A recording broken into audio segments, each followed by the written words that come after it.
আৰু এই কলা স্কৰপিঅ'খন খানাপাৰা সাইডৰ পৰা আহি আছিল তো বগা স্কৰপিঅ'খনে মানে সায়েন্স মিউজিয়ামৰ ফালে আপোনাৰ অভাৰটেক মানে টাৰ্নিং কাটোতে ইখন কলাখনত লাগি গ'ল স্পীডটো আপোনাৰ 60 ওপৰত ৰাখিলে তেখেতলোকৰ মোৰ অনুমান 60 ওপৰত পাব আমি খবর পাইছি জিবনাল স্কুল মেমোরিয়াল থেকে প্রিন্সিপাল স্যার উনি আমাকে সকালে ফোন করছে ফোন করে আমাকে জানাইলো हेलो फ्रेंड्स गुड मर्निंग दा मोनसे सोमोनांथाव जाथाय नोंथांमोना गोबां खोनाखादों जानो हागौ गुवाहाटीयाव दा मोनसे जाथाय जानायनि सायाव बेबो माबादि जादों नोंथांमोननो आं एसे फोरमायनो सानदों गोबां निउसाव होगासिनो दं आपडेट जागासिनो दं भिडिअआ दा नोंथांमोननो एसे फोरमायनि दहाय खिथिखादों ससे सोर मा जादों आरो खोनाखादोंबो जानो हागौ आरो खोनायैफ्रा बुजिना लादो एबा मिथिना लादो बर' सानै हिनजावसा आरोना सिख्ला आरो सासे बेलेग जातिनि आरोना दा बिसोरो माबादि मा जाथाय जानाय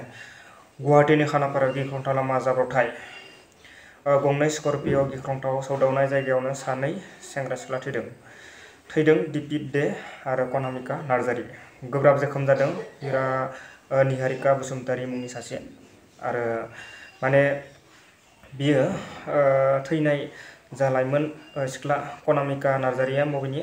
जारागुरिनि नामदों जारागुरि गसाइगाव जारागुरिनि आरोना गसाइगाव डिस्ट्रिक्टनि जारागुरिनि आरो थैनाय हौवा जाय थैदों बियो गुवाहाटी श्रीनगरनि दिपित देया माने नैबेनो माबाया कनामिका नार्जारीया आरो दिपित देया नैबेनो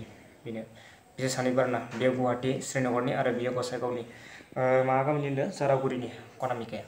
ओमफ्राय दा सासे आरो हिनजावसा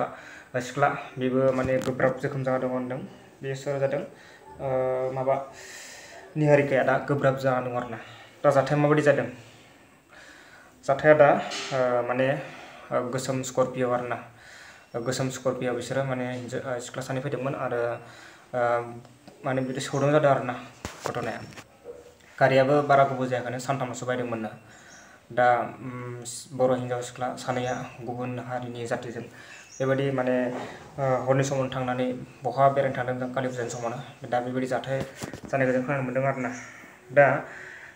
खोनानो मोन्दों बियो माने MSc पास खालामनानै गुवाहाटीयाव गुबुन आयदायाव माने गुबुन खामानि मावनायजों लोगोसे बियो माने गुबुन कर्स लागासिनो दं होननानै जों खोनानो मोन्दों आरोना निउसाव मोननाय बायदिब्ला आरोना दा गासै जाथायफोरखौनो जोङो माबायदि मा जानाय बेखौ जों मिथिना लानि खायसे निउसनिफ्रायनो नोंथांमोननो देखायनि आङो माबायदि मा दा नायलांदोंबा निउसखौ देखायनोसै आं नायदो लोगोफोर गोसोम स्करपिअ फैदोंमोन साथाम सेंग्रा सिख्लाया साथामनिबो आखायाव दंमोन बाराव हाबनाय फिटा सानथाम सिगाङाव बायदोंमोन गोसोम स्करपिअ गारिखौ जौ लोंनायनि थाखाय जाब्रबथाय जानायनि सन्देह खालामदों नुसनग्रानि बायदिब्ला इउटार्न लानाय समावनो जाब्रबथाय जायो खानापारा फारसेनिफ्राय फैनाय स्करपिअ खमैबो हमथानाय गोहो खोमानानै जायो जाब्रबथाय हमथानाय खोमाना मैखोम गोबारै सौदावो गुबुन स्करपिअ गारिया